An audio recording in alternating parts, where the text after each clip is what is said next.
Well, as the lockdown stretched on, some people were desperate to find ways to kill some time. Will Cutbill of Solihull, England, used downtime to achieve his lifelong dream of making it into the Guinness Book of World Records. He wanted to get the world record for stacking M&Ms on top of each other. Now, if you're going to dream big.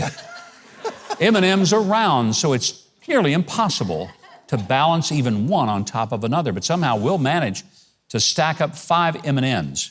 So you know what they say, where there's a will, there's a way. Did you say that? I did say that. I can't believe that's in there. Did you say that? Look, I would have just glued them together with peanut butter and eaten them. But, you know, Wink, we have some M&Ms here. We're going to see if we can stack 6 M&Ms, because if we could, we will have the world we're record. not going to do it. You're going to try to do it. You know what? It's harder than it looks. When I first heard that somebody set a Guinness record for stacking 5 M&Ms, You need some peanut butter. I thought, that's stupid. 5 M&Ms, that's not very much. I got to be honest, I don't think I can do 2. How long is this show? Not long enough for me to stack 2 M&Ms, much less 5. Will, I think you're going to keep that record, son. I do. Anyway, Will said he was thinking of trying for 6, but then the pubs reopened. Sounds like he's going to be breaking some other balancing records. Anyway, that ain't happening. We're not going to be able to do it. Meanwhile, Chicago and Dan O'Connor found a different way to escape from the stresses of 2020. Every day for 1 year, he dived into Lake Michigan.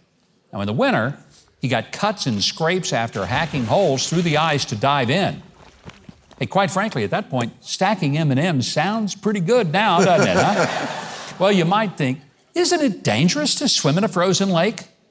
Well, he's from Chicago. It's safer than being in downtown, that's for sure. Oh. Amen. I mean, the lake is probably the only part of Chicago that's not run by a Democratic mayor. So there, the fish don't shoot you. So it's safe, it's better. Said by a good Republican. Dan got so many followers online that he became known as the Great Lake Jumper, and a big crowd showed up to watch his final leap into Lake Michigan. Now, I'm thinking, Wink, that if the governor of Illinois tries to bring back the lockdowns in Illinois, Dan ought to tell him to go jump in the lake. I think that'd be the way to do it. An analysis by Google Trends identified the most commonly misspelled word in each state.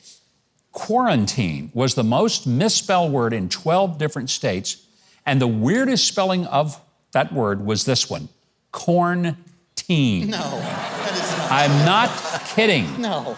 I don't even know what to say. Anyway, believe, receive, and coronavirus also turned up quite a bit. But here's a real weird one. In 5 different states, people can't spell the word which. Now, I'm going to be nice and not say which states those are. By the way, Californians can't spell the word separate. I would have guessed that they didn't know the word constitution.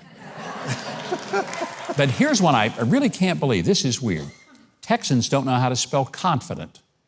But this one, it makes perfect sense. I figure you're most likely to misspell a word if it's a concept that you've never come in contact with. So in Washington, D.C., and this is true, the most misspelled word is succeed. They can't spell it in D.C. You know what one of the most misspelled words is, too, oddly enough? What's that? The word misspell. Is it really? Gets misspelled a lot.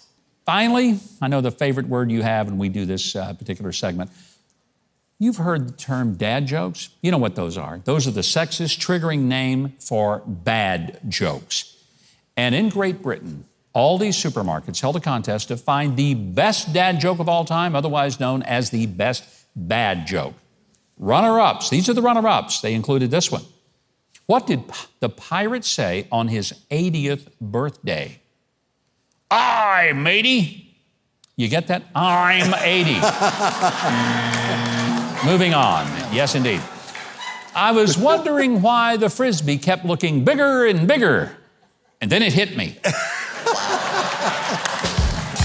Now, that's a good one. That was a good one. That was a good one. I think that we might keep that one. This is actually my favorite. I was behind a man at the bank who said, "Could you check my balance?" So I pushed him. Okay, that was good. I like that one. And the winner of the best dad joke ever, which means the worst, is this one. I hired a limo, then found out it didn't include a driver. So I spent $400 on a limo, and I have nothing to chauffeur it. Did somebody actually write that? They actually wrote that in Great Britain. I don't even want that to be somehow accounted to the U.S. Well, I've got to stop now so I can go hire the winner to write for this show. But until next time, remember, we read the news. Now, if you're seeing this, I know you've enjoyed that video. I mean, how could you not, after all? So, you know what you should do? Leave a like, click on the subscribe button below, and hit the notification bell next to it so you'll always know when I have another video up for you to enjoy.